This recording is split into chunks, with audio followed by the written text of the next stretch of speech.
Brian Talley, welcome to the show, man. Thank you for having me, Chris. I appreciate you. I got to meet you at our good friend Scott Using's 50th birthday party over there in Temecula a few days ago, actually.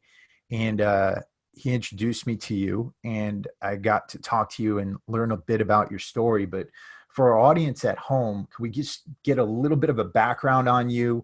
Let's start with your service, and then let's talk about what happened after that. Yeah, sure. I'm a former Marine. I enlisted in 1994 at the Denver MEPS, and I was active duty from 95 to 99. Served with 1st, 2nd, and 3rd FSSG. I was a red patcher. I was an 0481 and a 3112. I was a logistics Marine, and I had a good time in service. I got to see the world, and I had a really overall great experience in the Marine Corps. Where'd you travel over your career? I was in Korea, Thailand, Okinawa, Cuba, Puerto Rico, of course, Lejeune, Pendleton, and a bunch of other little islands, off the coast of, Okinawa and mainland Japan. So, Yeah, it did. the 90s were great years for that. I went in 99, and just a great, it was there wasn't a lot of combat going on, but it was a great time to be in the Marine Corps, just because of the kinds of training we got, that kind of stuff. Yeah, we did a lot of humanitarian type missions and, a lot of training, so, it was a good time. Awesome. And then, so you got out, and then you had this situation where you got sick, right? Yeah. So back in January 2016, I literally couldn't get out of bed one morning. It was so bad. The pain was so bad. I found myself just on the bathroom floor, just trying to get relief from the cold tiles on the floor. And that just led to just days of just agony. Just pain that you can't describe. And my wife took me to the ER at the VA, Loma Linda, and they gave me some injections of Dilaudid and methocarbamol and Kenalog, and told me that I was okay. I had a little back sprain, and they sent me home with a bag of pills, which was weird to us. We didn't have any trauma. I didn't fall down. I didn't hurt myself. So we came back. We started on the pills. And a few days later, we found ourselves right back at the front doorstep of the VA in Loma Linda. This time I couldn't even walk. I was in a wheelchair, had a panic attack on the ER floor. My wife started to cry. She got consoled by other veterans. They came out, injected me again with more Dilaudid, with more Kenalog and methocarbamol. Gave us another bag of pills, yelled at my wife, said that we should have been following up with my primary care. But we couldn't get a hold of her. Long story short, they denied me access to see a doctor in a very critical and very urgent emergency type scenario when I was in the ER. I wasn't in there for a cough or a runny nose. I was in there because I was in grave condition. And there was something wrong. My wife asked for a blood test. That was denied. My wife asked for an MRI, and that too was denied. So we went home the second time, injections, pills, and finally, a few days after that, we did see my primary care. She was too busy to see us in a regular one-on-one, so we caught her in passing. In a hallway, and she just very quickly agreed with the 2 ER reports from 2 ER charge nurses. The triage nurses said that they were correct with their diagnosis that there was no problems with me, and she agreed. She didn't do any diagnostics. She didn't do a blood test or anything like that to check their work. So it was all just, how do you look from the outside? Oh, you look pretty bad. You're sweating. I had every single red flag that you can think of. We had that should have been the green light to at least see a doctor. See a doctor. So that went on for quite some time. My wife finally said enough's enough. She paid out of the pocket for her own MRI, and that MRI came back with a ton of structural damage in my back. Again, why? We had no idea what was going on inside of my spine. I didn't hurt myself. So she sent that information off to the VA. That got us to see an orthopedic surgeon. And even again, at this time, we bring a report from an outside provider, and they still didn't double check it. They didn't do an MRI of their own. They didn't do a blood test of their own. Everything that happened in my case that could have gone against me went against me. So we fell through the cracks.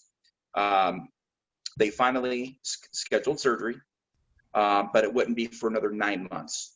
At this time, I've been in this crazy pain now for over 2 months. Taken anywhere between 40 to 45 pills a day, and my life as I had known it was slipping away, and I was living this very dark life of pain, defeat, anxiety, depression, just trying to figure out what the hell even hit me here. And I was just laying in my chair. That's where I spent all my days.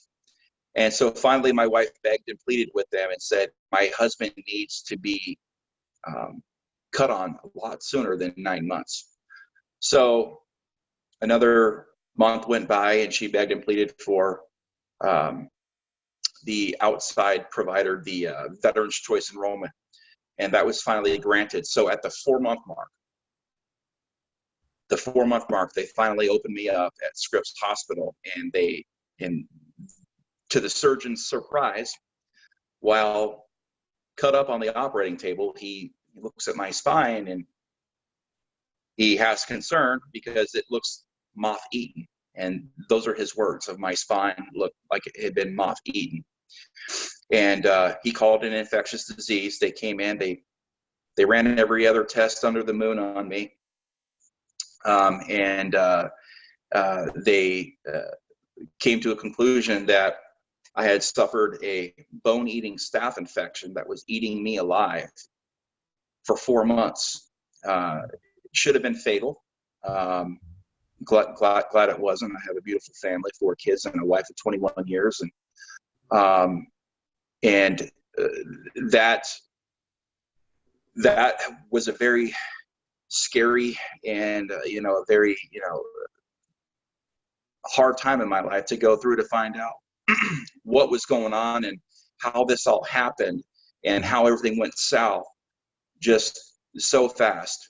Let me stop you there for a second, because I just want to say this, because I'm a patient at VA Loma Linda as well, and I don't want to denigrate the fine people who work there and who serve the veteran community, but at the same time, we have this concept of an emergency room, right?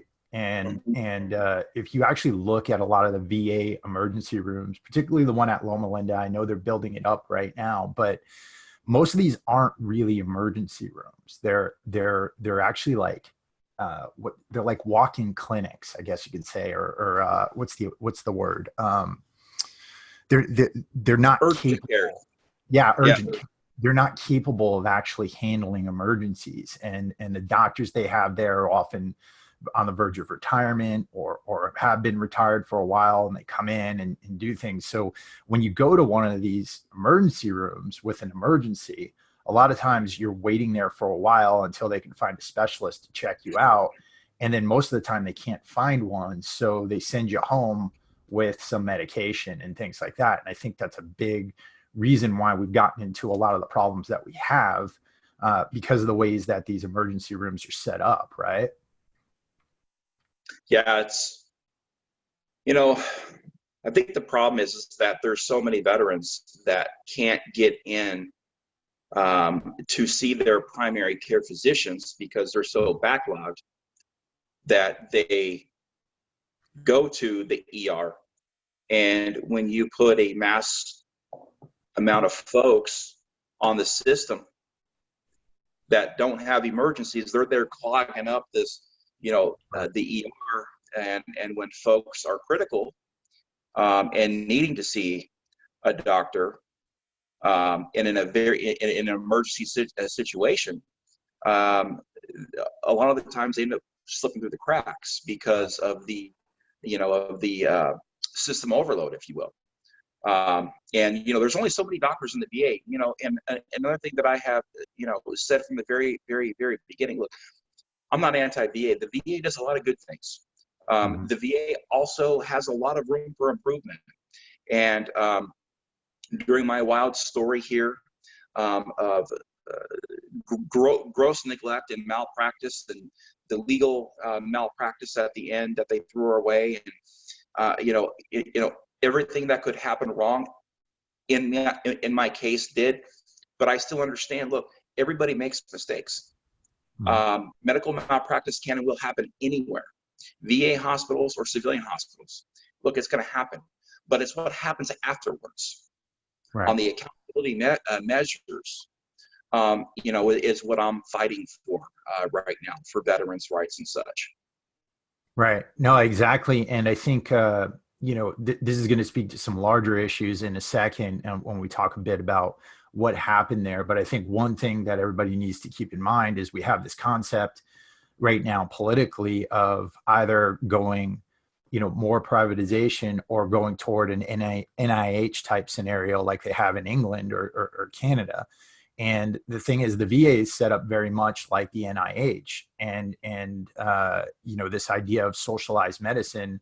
I think that if we get into that, you're going to see a lot more of these types of things happening. And that's just my own philosophical understanding of the situation. But it's something I think we all need to keep in mind. Is we're going into, they open you up, they find that your spine has been infected. And that's what's causing this immense pain. That's what's causing all this sickness. What happens from there? What course did they take, and what kind of recourse did you have as a patient who'd been failed by the system? Well, after they opened me up, they put me on IV antibiotics for 4 months. I had a PICC line in my arm. My wife had to administer me 3 very, very large cold vials of antibiotics 3 times a day, very cold gel that was killing the infection. It was so bad that, like I said, we had to go 4 months with this. And then I think and we even finished it off another 30 days with pills. So, you're talking, almost a half a year, just IV antibiotics and pills, just for the infection part of it. They did the surgery, and then I went home. It had done a host of damage inside my body. It did severe nerve damage, all 3 levels of my spine, inside my belly, my bladder, my sexual organ, part of my kidney. All these areas inside my belly have been greatly affected, and it's all permanent. Because they cut those lines, they cut the nerves. They had to scrape off some tissue disc, the infected bone, put in their hardware, so on and so forth. And I came home and I just sat in my chair. I was being beat up by continued physical pain, and now the emotional and mental pain was setting in. Like I said, my life as I had once known it was over, and I was trying to reel myself in and try to figure out again what the hell has even happened here. Now we're at month 5. Now we're at month 6, month 7. I'm still in my chair. I can't use the bathroom. I'm peeing in a bucket. Barely just dripping into it. I don't leave my chair. My wife comes up there every 4 to 6 hours, just give me handfuls of pills. I'm living life in a chair. And procedure after procedure after procedure after procedure, every procedure you can think of, cystoscopies, myelograms, spinal injections. I've had probably close to over 20, 25 serious procedures since then to help work on the what was damaged in my neck and my spine and my lower legs, all the really long words that end with PHY, all the, the really long, medical term words I can't even pronounce. I've got all that stuff diagnosed in me now from the infection, so on and so forth. So, leading to all this gross neglect and malpractice, we filed a tort claim. I owned a small business, and I hadn't worked in a very long time, and I was beginning to lose things. Like I said, I got four kids. I've always been the provider of my family. My wife is a stay-at-home mom. And in this time, I didn't even realize that my wife had to start getting credit cards to stay afloat. We lost our family car in that transition, and I lost my business, and we filed a tort claim. 6 months into the tort claims process, the VA called me and they said repeatedly that the VA failed to meet the standard of care and there was a breach in liability and that we're going to be settling your claim and we're sorry. They're very, very sincere and very apologetic. And this continued on for month 7, month 8, month 9, month 10, all the way up until under 1 year. Again, dozens of calls from the VA. We failed to meet the standard of care. There's a breach in liability. We're going to settle your claim. At the 1 year mark, they dropped a bombshell and they sent a letter and they denied my claim and all culpability based on a 1946 law in the Federal Tort Claims Act that states that independent contractors are not held responsible if they are found to be guilty of medical malpractice or gross neglect in a hospital. So what they did is they found one clinician that they tied in my care. Out of the many clinicians I saw, they tied one clinician into my care that was independent contractor. Now, mind you, these independent contractors are working within the halls and the walls of the VA. VA IDs, VA badges, VA doctor's coats, VA business cards, seeing VA patients just like you and I, spitting out VA reports. They have keys to the building. They are using the copy machines, the printers. Those are not classified where I come from as independent contractors. Those are classified as employees. However, this is the loophole that the VA has done really well over the last 73 years. They figure out that we don't even need to report medical malpractice as even really happening if it's independent contractors. So we're going to deny Mr. Talley's tort claim on a technicality after we have stripped him of his livelihood, taken years off his life for permanent injury and damn near death. Damn near lost his home, lost his business, lost his family car. His family's been put through hell. And now I'm on my knees. Then I have a letter that's sent to me where they completely did an about face and left me and my family holding it back. And it's criminal, it's wrong, it's fraudulent. To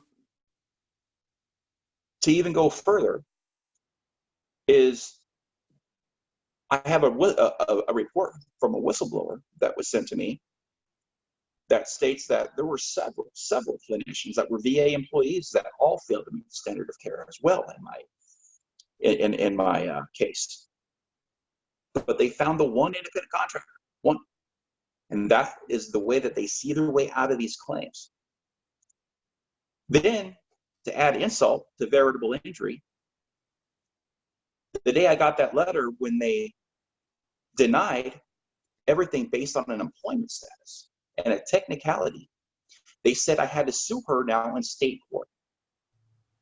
Well, guess who sent the letter to me the day that my state statute of limitations had expired? Yep. VA's Office of General Counsel. I got the letter. We were 3 days past the California state statute of limitations. It was like 3 or 4 days past. I immediately picked up the phone, called the attorney. He says, wow, looks like somebody was watching the clock when they sent you that letter. So how Wow. can you strip a man of his livelihood? I was a guy that's doing everything right. I had a successful business, hardworking American, great family, good kids, smart, fun, loving, athletic, loved. We did it. We're doing everything the right way, paying our taxes. I lost your audio. I lost your audio.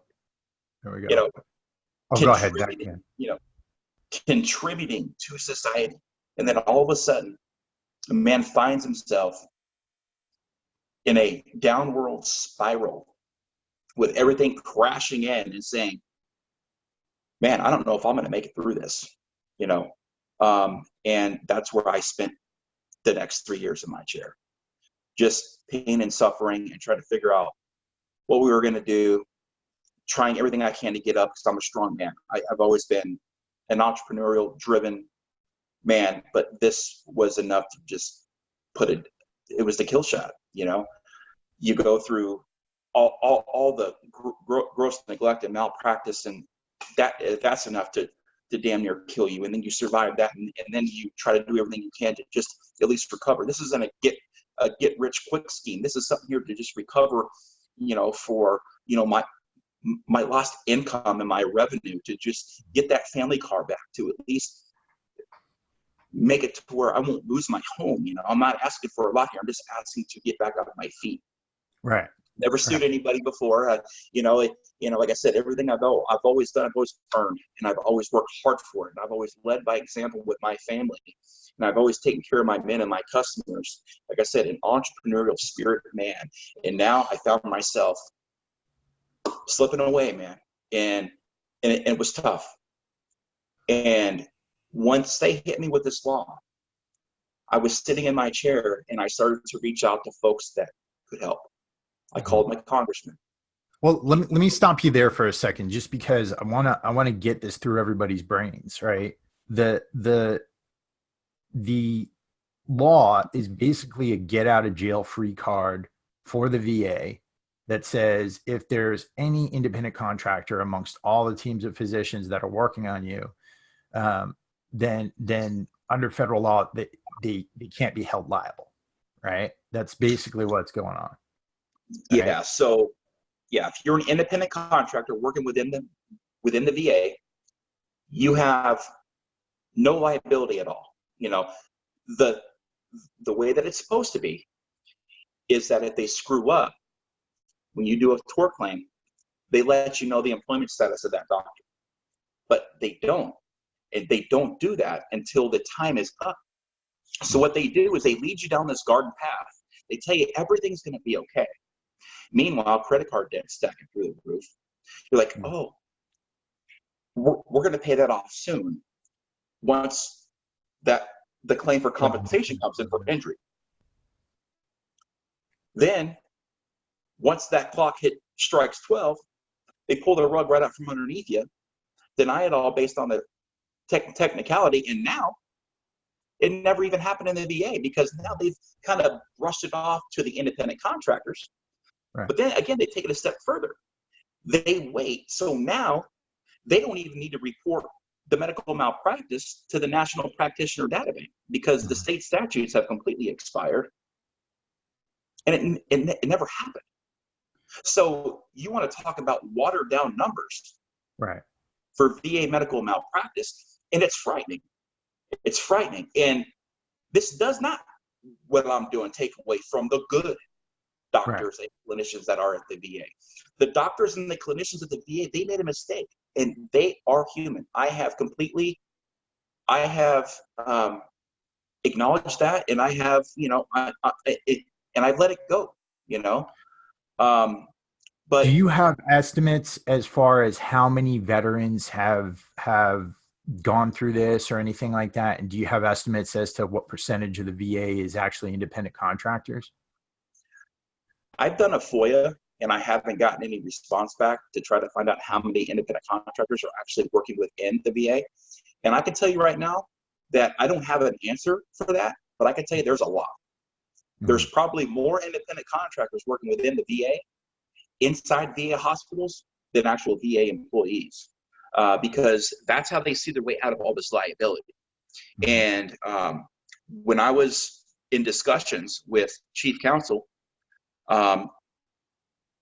at the time I was completely incapacitated. I couldn't even talk. I was on so many pills. So my brother was pretty much on the phone with me. And he asked, does this happen a lot? And the chief counsel said, yeah, it happens all the time. And unfortunately, we don't have a fix in place for this. Mhm. And that's when my brother said, well, we're going to fix it. And we're going to call it the tally bill, because what happened to my brother and his family can never happen again. And if I didn't have the strong support system of my friends and family, I don't think I'd be here today. Yeah. So that's when I picked up the phone and I called Congressman, my congressman down here in San Diego. He couldn't help. He sent a couple of empty letters. He was battling some trouble of his own, and unfortunately, I was a constituent, couldn't get the help I needed. It was another wall. It was another door that was just right in front of me that was giving me another way out to quit. And so I just went to my chair and I just started. I just bawled it, just trying to figure out what the hell is going on here. And I put it all in God's hands. I said, I'm gonna change this law. And so I just started to look at law books, and I put a pen to paper and created my own online legislative team. Mhm. And we drafted the tally bill, and to protect all veterans, to have accountability and to have transparency in the VA after veterans have already been through a traumatic time in their life, going through medical malpractice, enough to nearly kill them. They've already been put on their knees once, and then, like I said, these legal malpractice kill shots are enough to leave the injured veteran and their family just with no hope, feeling helpless and hopeless, and just with nothing left. And you want to talk about veteran suicide? That's something that that can easily be attached to cases like mine, because they are not fun.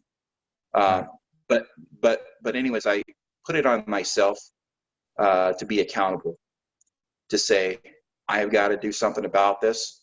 I pray to God for courage and for commitment and dedication that I would overturn this 73-year VA legal loophole that has destroyed the lives of veterans and their families for generations. And that's exactly what I did. I formed this team. We put all of our ideas on paper. We had a bill. I hand delivered it to the halls of Congress. I walked the halls with pain pills and anxiety meds and went door to door urging lawmakers to change this outdated law back in October 2018. Mhm. Within 30 days, we had HR 7105 introduced by Congressman Dave Bratt. He was not reelected. And the 116th Congress, we had to start all over again in January. This is a tough job. This is constant. This is being in front of Congress constantly, sending very nice emails and, sending the phone calls and doing Right. my social media, from my chair. When I sit in my chair box, I have a lot of spinal pressure. And doing everything I can, because I can't move on with the rest of my life knowing that this egregious law is still in place and every veteran who uses the VA is at risk. So to me, it's near and dear. Two, I've taken responsibility and accountability to fix it because I lived it and it can never happen again, because I know what it does to families. Right. It's ruining lives, and it doesn't need to be this way. What I have proposed, it doesn't cost any money. Mhm. What it is I'm proposing is to have the Office of General Counsel operate in good faith. Mhm. What we're asking here for is to operate in good faith. If something goes wrong, and if somebody files a tort claim, and it's not your employee, it's somebody else, okay, we'll give them the employment status. What's the big deal here? don't hold on to crucial information to completely ruin this veteran's life. He's already been through hell.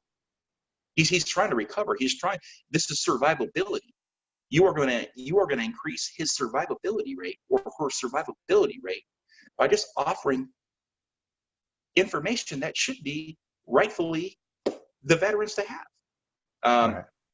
But when they lead you down this garden path and then they feed you false hope, it's tough, man. I mean, it's tough. So, What's the status of, so where's the tally bill at right now?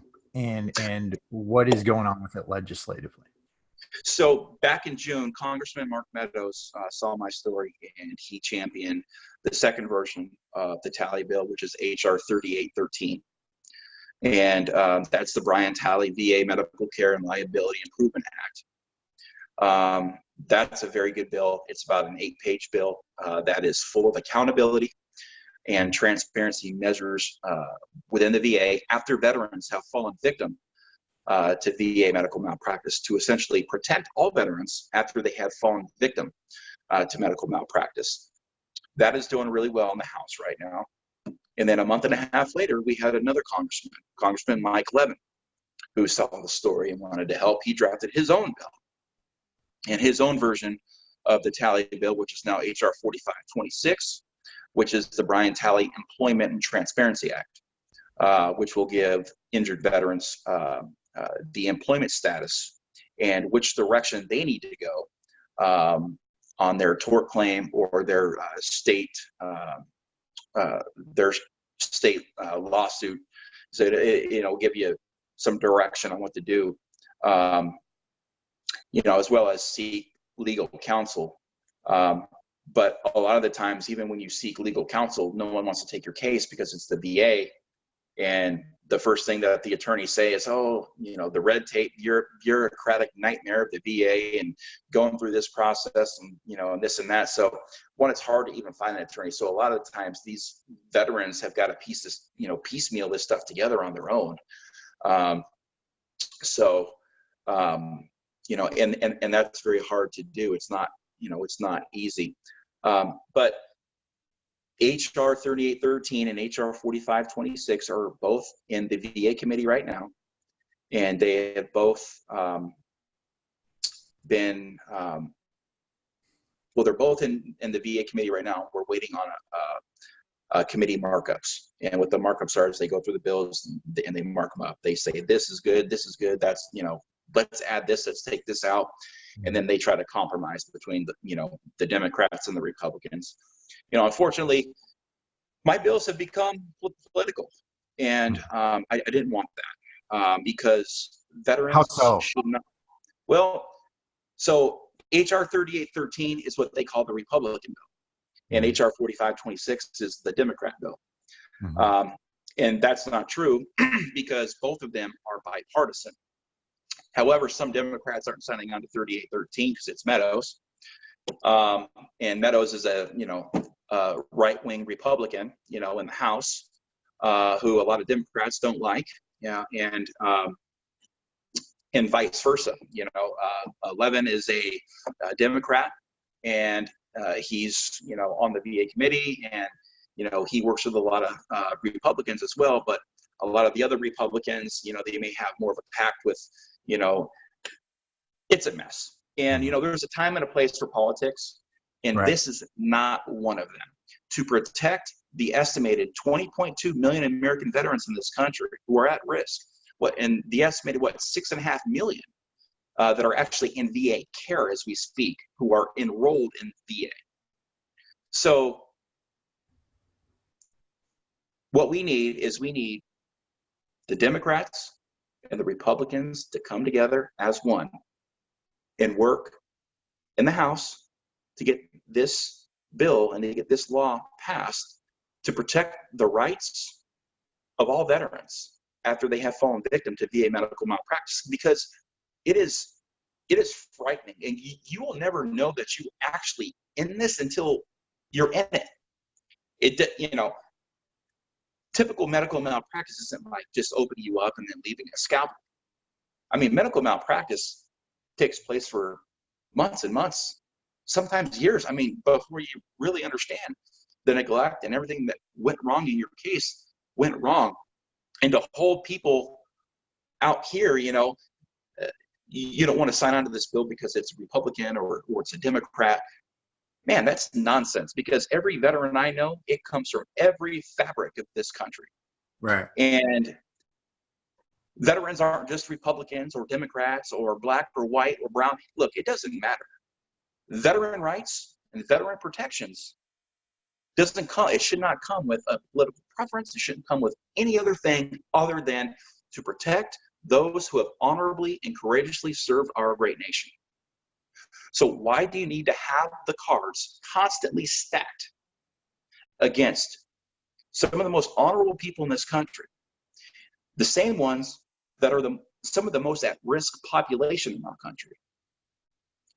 So I am urging your listeners to please pick up the phone. Please send an email to your congressman, to your senator, and have them please co-sponsor or do a Senate companion bill for HR 3813 and HR 4526, because it's going to save lives. Mm-hmm. And you never know, one day you or a loved one may have this same exact scenario. And like I said, the scenario is enough for that most folks wouldn't make it through it. Right. But like I said, I've dedicated my life, my last 18 months, I've dedicated my life to this. I work this 14, 15, 16 hours a day, sometimes more. I can't sleep. Town halls, I've been to DC 3 times. I've been to Nevada on some other town halls, telephone town halls. I've got almost 10,000 hours in on this. 3,000 emails, phone calls, because I believe in this. And I know how egregious that these tactics are. And, like I said, I've been called to serve, and that's exactly what I'm going to do. And I'm in this fight until we have law.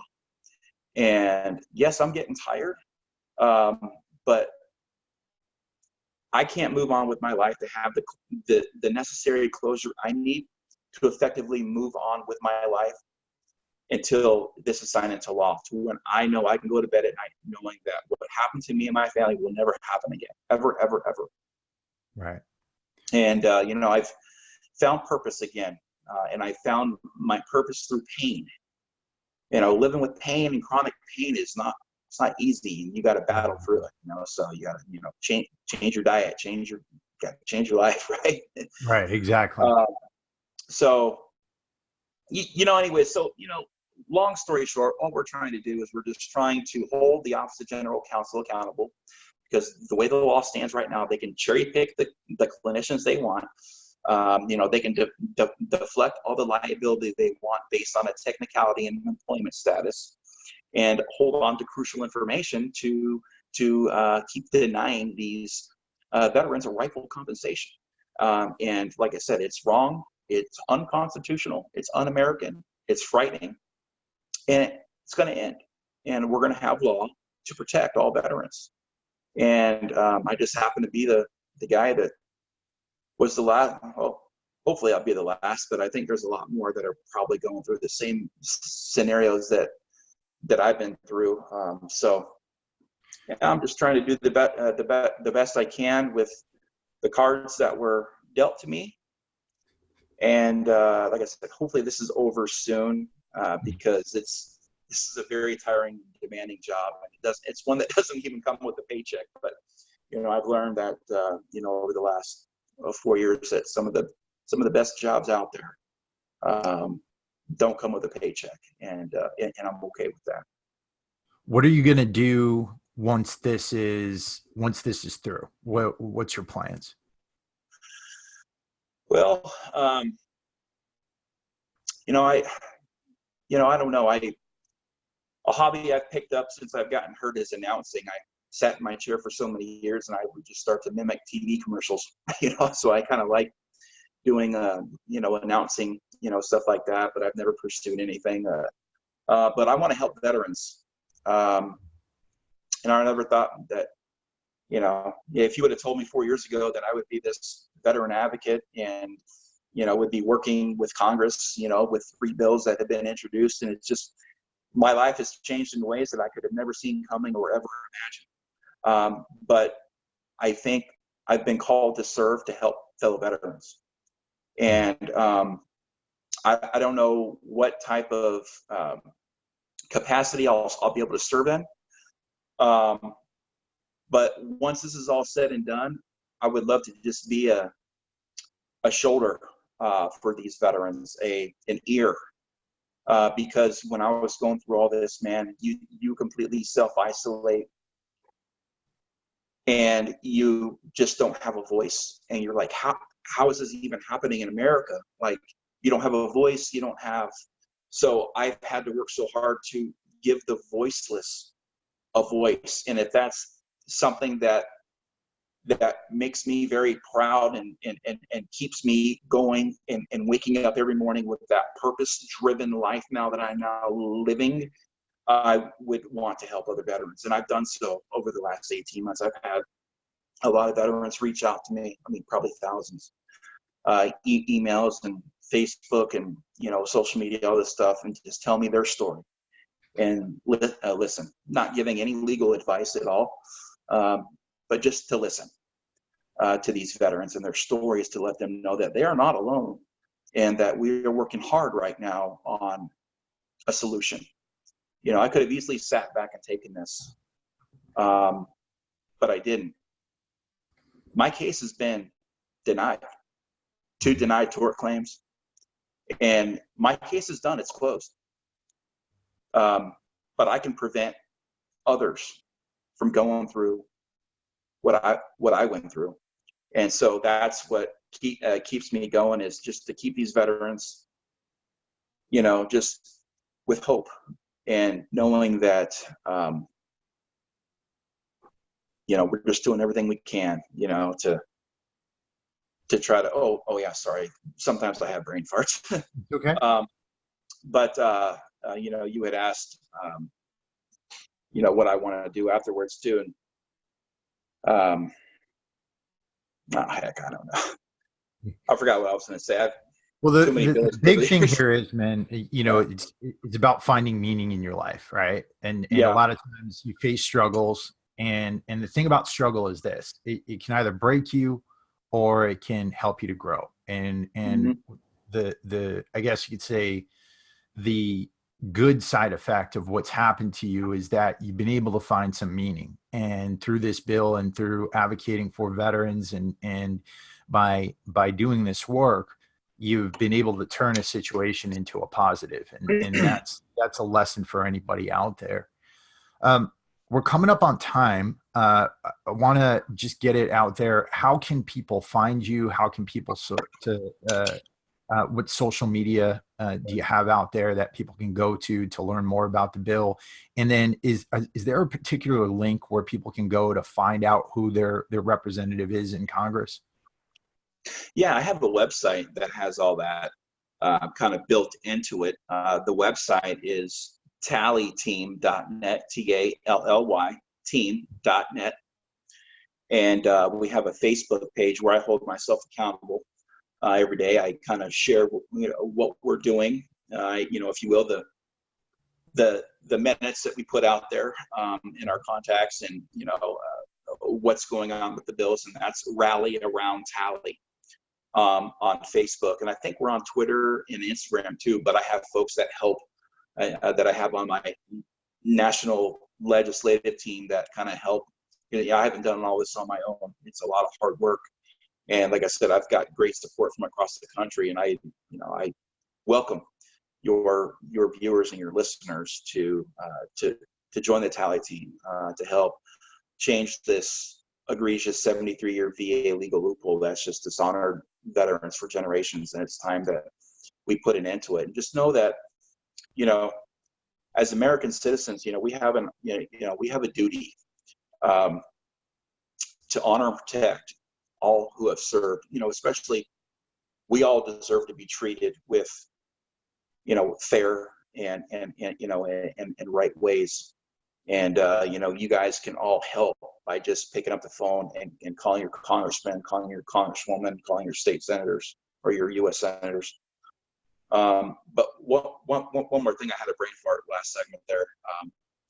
And what I was saying is that, you know, when all this stuff went down, I could have easily just stayed in my chair and just forgotten all about this and just moved on with my life. But knowing how dangerous and how just egregious it was, and instead of just taking it and just living the rest of my life with just sadness and you know, I wanted to bring a solution to the table, like you said. You know, I didn't just want to sit back and complain. I wanted to get off the sidelines and into the game, bring a solution to the table and say, here, this is how you can fix it.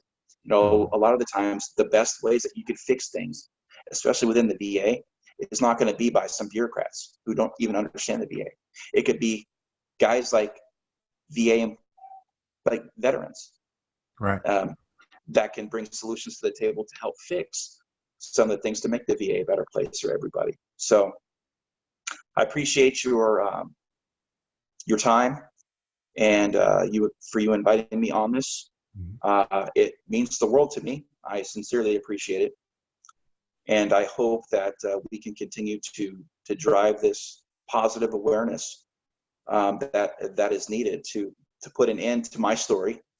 And so I can begin my next chapter on something, you know, on something different here, hopefully in the near future. So.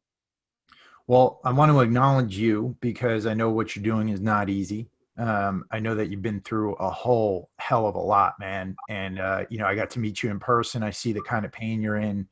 And I deal with pain a lot just based off of having autoimmunity. And I know that it is a mind-wrenching experience when you are an active man who is out there and doing everything you can to make it, but then your body turns on you. And that in and of itself is a hellish experience. And to add to that, the insult to injury that's been given to you by this loophole, and that's probably affecting so many thousands of veterans out there.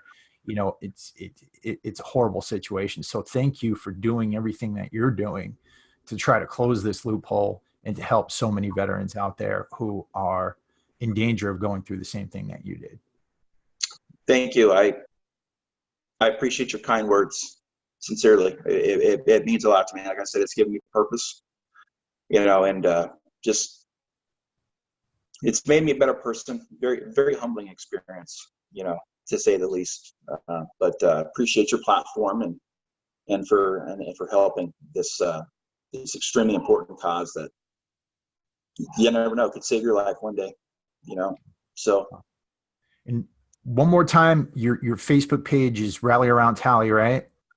Yes, my Facebook page is Rally Around Tally, and my website is tallyteam.net. And Instagram is what? I don't do that one, or Twitter. I think it's like hashtag Tallybill or something. Get yourself on Twitter, man. Get yourself on Twitter. I'm a Facebook. I'm just a Facebook. Yeah. I think it's at Tallybill, maybe, or at the Tallybill. I don't know. My great friend, John down in Texas, does that. Twitter and Instagram. So like I said, I'm the Facebook guy. Yeah. Twitter's great because it gets you an opportunity to constantly just put stuff out there as far as, you know, links, trying to motivate people. And there's a lot of communities out there that would support you too. So just a little bit of experience from me from the business side. So, you know, to everybody out there, again, go give your congressman a call.